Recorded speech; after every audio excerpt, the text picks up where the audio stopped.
The problem with a lot of propositions impacting is that it really is just things that already exist in society. Like pollution exists in society, noise pollution exists in the CBD, but we don't destroy the CBD because obviously it's not a high enough level impact for people to actually care about, for people not to want to live in the CBD. There are things about the CBD and how the urbanization of it, the increased amount of infrastructure actually attracts people to it. That's why it's the central business district, and that's why people want to live there, because there are obvious benefits, like being really close to all of the businesses, like having a lot of housing in different places, like public transport being so frequent everywhere you go. These are some of the things that they had to contend with, and I don't think they really understood that exactly a lot of the things that we're trying to prove in today's case on the neg are things that have already existed in society as a result of infrastructure. They can't just make their case why we think infrastructure sucks. That isn't good. So what am I going to do in today's speech? I'm going to do 3 points of clash. First, on minorities. Second,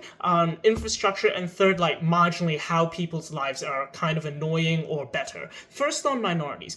They basically just explain to you with a lot of reasons, like it's going to be probably very far away, minorities live in very far away places, and they're not going to like it for like some reasons. Why do we think this is not true? First of all, we told you that the government does have an incentive, does not have a huge incentive necessarily to build in faraway areas. I think it's also really bad for them to just kind of assert this huge stereotype that all poor people live in really faraway areas. We think that there are probably a lot of better reasons why you would want to build in the CBD. Like, there's a lot of public transport that already exists there, like the fact that, that's where all the other infrastructure has been built. Second, though, that far doesn't necessarily mean poor. I've already outlined this. And third, then, but why is this even that bad?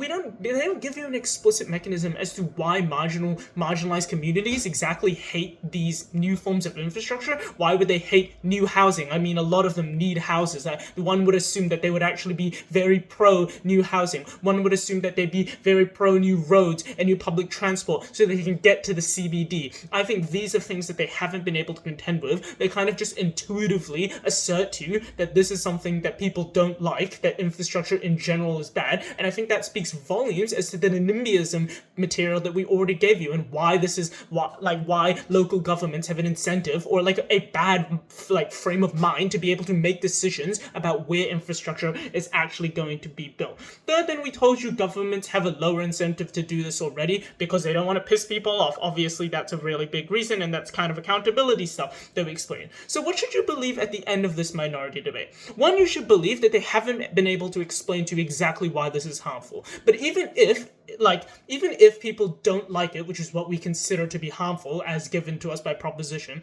then they'll explain to us why people won't like public transport, why people won't like the roads that are going to be built there.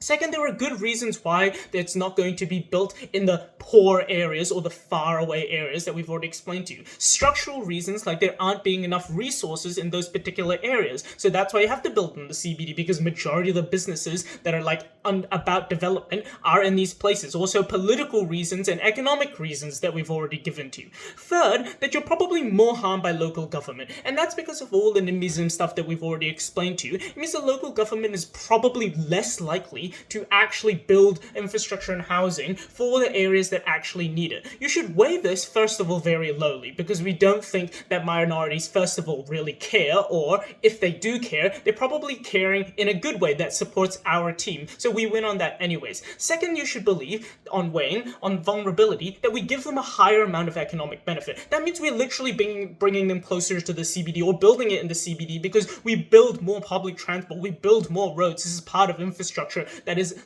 given to us in the motion. That means they're more likely to be able to, third, socially assimilate with the rest of society, and they're not just on the outskirts like proposition tells you. We give them an actual path to society where they have been marginalized. I think then we already win on minority. That was their strongest path to victory, and it's already gone. So Next, on like extending the margins, what do we think about infrastructure and political incentives? First, they explain to you that the national government is likely going to be extremely coercive. We give you a lot of good reasons as to why this is not true. First of all, the government just has incentives not to be incredibly dumb, because then they're just going to be voted out of parliament. And note, this incentive is stronger than local governments because they're larger, because they account for more people, because there's more pressure for them. So that incentive exists mostly for us. Even if it exists for them, it's probably not as strong. But second, that the government also doesn't control the media necessarily, things were just asserted here, but they also having a larger amount of accountability. That's also stuff that we explain to you down the line. Third of all, we think constitutional power is symmetric. If you want to believe that the government can just do whatever the hell they like because of constitutional power, this is something that is a harm to both sides, and you can't really claim it as mutually exclusive to just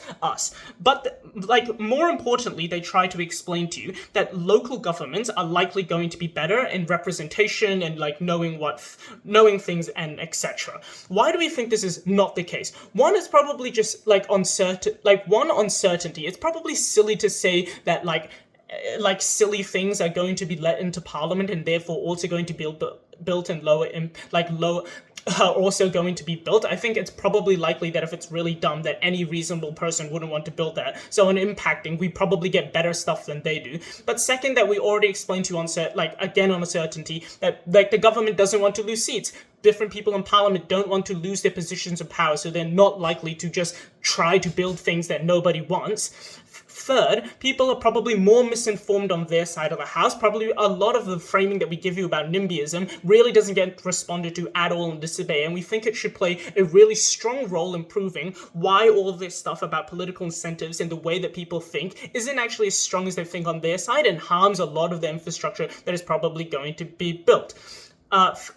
Fourth then, we think that probably this infrastructure that they get on their side of the house is probably a lot worse, and it's probably unlikely to even be built as a result of people not wanting things built in their backyard. So you have less roads, less public transport. I think that form of inefficiency is a large impact that they have to deal with. Finally, on scale, first of all, we gave you all the long-term framing that we get, so anything about noise pollution, which I'm going to get into later, probably doesn't matter, and economic productivity. The problems with the case are, one, that they don't show that there's any real clear negative on our side of the house or any clear benefit that they're able to get, why people dislike infrastructure. But second, that all of their local ideas are likely not going to actually come to fruition. And third, they're unable to prove why people dislike it in general. Finally, on the last point of clash and their path to victory was about people being marginally annoyed by pollution and noise pollution. What do we think about this? One, we think this is just not true.